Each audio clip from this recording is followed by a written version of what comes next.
Alors mes chers amis, pour ce nouveau cours de Torah aujourd'hui, j'espère que vous avez passé une journée utile et on poursuit dans notre préparation dans une semaine incroyable.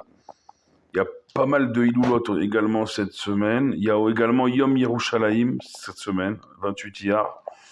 Et donc Rosh Chodesh, on l'a dit, Sivan jeudi soir et vendredi, Shabbat le dernier avant Shavuot avec un nouveau livre de la Torah Parashat Bamidbar. Et donc Shavuot, la semaine prochaine, on est ce soir le 42e jour du Homer, donc 42, 6 semaines. Il y a 7 semaines, vous avez fait le calcul, ça veut dire que la semaine prochaine, pile, on sera à Shavuot. Donc il n'y a plus de temps à perdre pour tous ces événements riches en spiritualité et on l'espère en Géoula, en délivrance pour nos otages.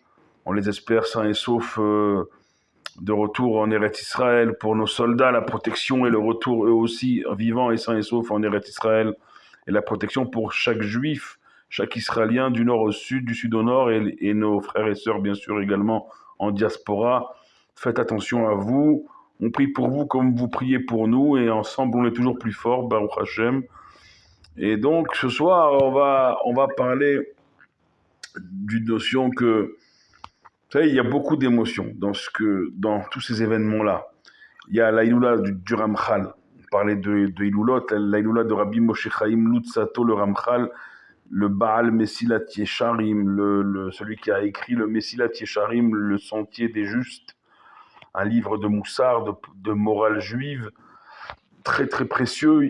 Il a écrit de très nombreux livres, mais son œuvre, on va dire, qui est, euh, qui est une des œuvres de référence de la morale, du Moussard. Je pense à un enseignement dans sa Agdama, dans son introduction à ce livre, que tu veux, il dit comme ça, le Rav, tu veux savoir qui est le premier à la synagogue toujours et qui ne parle jamais à la synagogue. Eh bien, c'est malheureusement celui qui est dans le deuil de ses parents, Chas Shalom, pire encore de ses propres enfants. Alors le Ramchal, tout de suite, de poursuivre et de dire, Rabbi Moshe Chaim Lutzato, il poursuit, il pose cette question, pourquoi attendre ces moments-là pour être le premier à la synagogue et ne jamais parler à la synagogue? Pourquoi attendre ces moments-là terribles pour ne pas être exemplaire comme il faut à la synagogue? Eh bien, c'est une leçon qui nous apprend qu'on ne doit pas seulement attendre les moments terribles comme ceux-ci. Et Dieu sait que depuis le 7 octobre, les familles juives israéliennes en ont vécu et en vivent encore.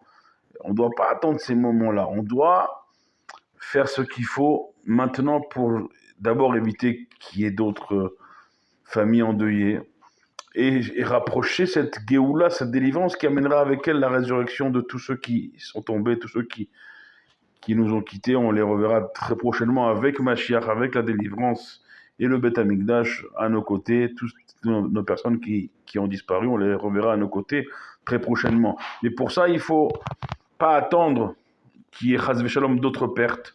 Mais commencer à être exemplaire à la synagogue dès maintenant. Ça, c'est un petit enseignement du Ramchal, Rabbi Moshe Chaim Lutzato, donc c'est l'Aïloula. Yom Yerushalayim, c'est le jour en 67 où Yerushalayim a été réunifié à l'État d'Israël, notamment le Harabaït, le mont du Temple. Jusqu'à aujourd'hui, on peut prier en contrebas, au kotel, au mur, mal traduit en français des lamentations, mais alors que c'est pas ça. La vraie traduction kotel amaravi, c'est le mur occidental de soutènement du Harabaït, de l'esplanade du Temple, du mont du Temple, que, que d'autres appellent esplanade des mosquées.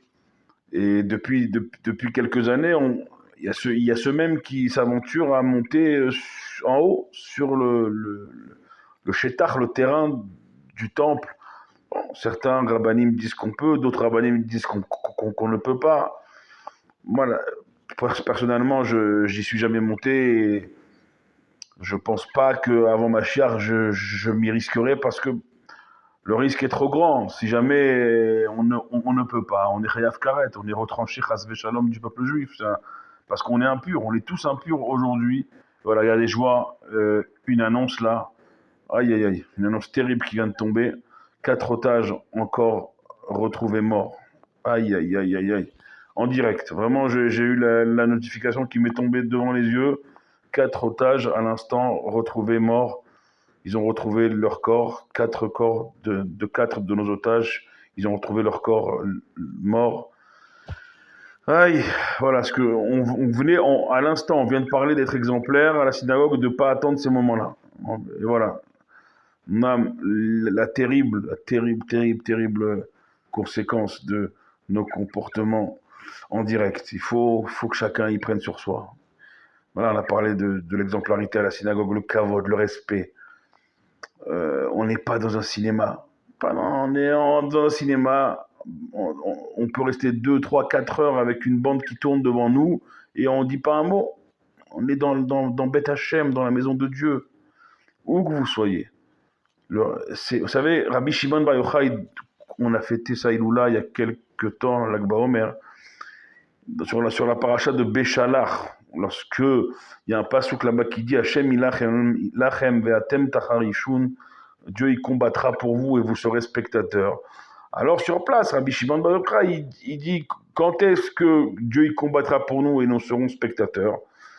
Rabbi Shimon Bar Yochai, il dit Shetie shetika bevet kenishta, quand le silence régnera dans les synagogues, Az Hachem ilachem lachem ve'atem tacharishun. Alors véritablement, Dieu combattra pour nous et nous serons spectateurs. Nous ne serons pas touchés. Mais tant que le silence ne règne pas dans la synagogue, c'est problématique, mes chers amis. C'est pas moi qui le dis, c'est Rabbi Shimon Bar Yochai. Est-ce qu'il y a plus grand? Je ne pense pas. Il n'y a pas plus grand. On dit Rabbi Shimon Bar Yochai, il prenait sur lui toute la rigueur du monde, il annulait. Donc il faut comprendre. Voilà, on vient d'avoir la nouvelle, encore 4 otages retrouvés morts. Que chacun prenne sur soi. Quelque chose en plus. Si on a, je pense qu'on a tous un cœur, et Baruch Hashem, un bon cœur, il faut que chacun, il n'y a pas, c'est des vies voilà, c'est même plus des vies, c'est des corps qu'on retrouve. Donc il faut que chacun y prenne sur soi. Ça, c'est le côté moussari, mais on est obligé un peu de parler de morale parce que c'est pas possible de continuer à perdre des gens. Et je le disais juste avant, Yom Yerushalayim, c'est le jour où donc Yerushalayim, le mont du Temple, ont été libérés. Harabait Beyadenu, dans le Kesher, dans la radio militaire, le Rav Goren, il a prononcé ces mots, le mont du Temple est entre nos mains. Pourquoi aujourd'hui c'est problématique? Parce qu'à l'époque, on a voulu donner, dans un souci de shalom, de paix, la clé du mont du Temple au Waqf, qui est jordanien jusqu'à aujourd'hui, et qui donc on a perdu le haut du contrôle, le haut du Harabait, le haut du mont du Temple. On a gardé le contrôle en bas du mont du Temple, là où il y a le Kotel, mais bon, c'était sûr que c'était pas le moment. Sinon, Dieu il n'aurait pas permis qu'on donne cette clé aux Jordaniens. Si c'était le moment, il serait resté à nous. L'histoire est comme ça. Et en tout cas, on fête d'année en année ce jour. On a retrouvé Yerushalayim dans sa quasi-intégralité pour le peuple juif. Pendant 2000 ans, on n'a pas pu s'approcher du mur et prier. Ils mettaient leurs décharges de poubelles avant 67 dans cette esplanade du Kotel, je vous laisse imaginer. Et depuis 67, on peut prier au moins face au mur, et en espérant que très bientôt, il y ait le Beth Amikdash juste en haut.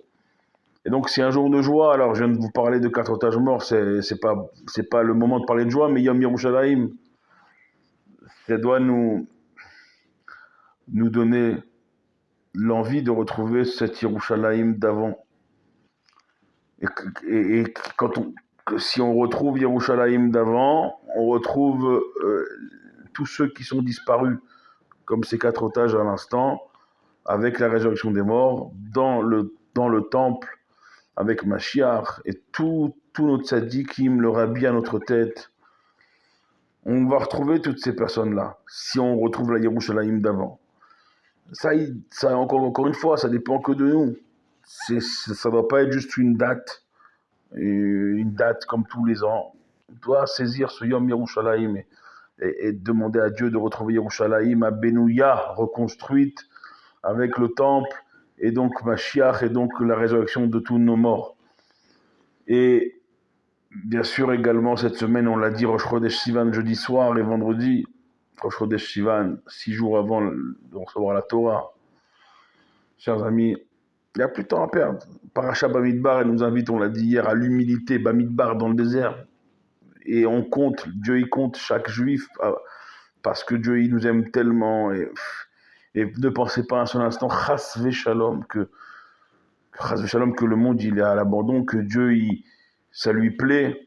Savoir que Dieu, sur chaque vie, il y a, il y a, il y a les mondes y tremblent tellement Dieu est triste. Alors, on parle de Dieu, donc c'est dur de, de qualifier Dieu, mais une tristesse telle que le monde y tremble et que les océans ils se soulèvent et on a vu des catastrophes en Europe notamment avec de l'eau. Et il faut savoir que c'est terrible pour Akadosh Baruch Hu. Et il nous crie, il nous supplie de revenir à lui pour arrêter tout ça et pour ramener ceux qui sont partis. Et ça, on lit la paracha de Vaïtranan avant Kippour toujours. Pourquoi? Parce que Vaïtranan est Hachem. Son supplie à Dieu. Le Haïm Akadosh, Rabbi Haïm Ben Attar, il nous dit non, il faut inverser les lettres. Hachem et Hanan Elenu.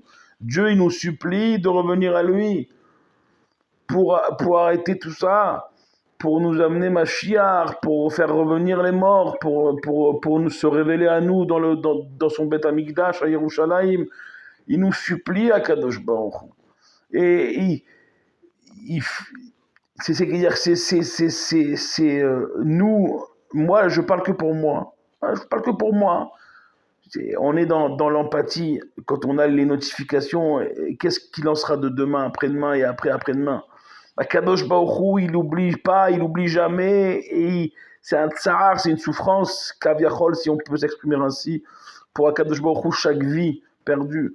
Et il nous supplie de revenir à lui pour mettre un terme à tout ça et nous amener Géoula, Amitit, Ve'ashlema, Arshav, nous amener la délivrance véritable et complète. Dieu, il nous supplie. Alors on ne doit pas se laisser supplier, on doit faire ce qu'il faut pour amener concrètement la délivrance. Maintenant, chers amis, on arrive bientôt à 13 minutes. On va poursuivre demain Blineder avec l'aide de Dieu toujours. Priez pour nous comme on prie pour vous. Ensemble, on est toujours plus fort. Baruch Adonai Leolam. Amen ve Amen.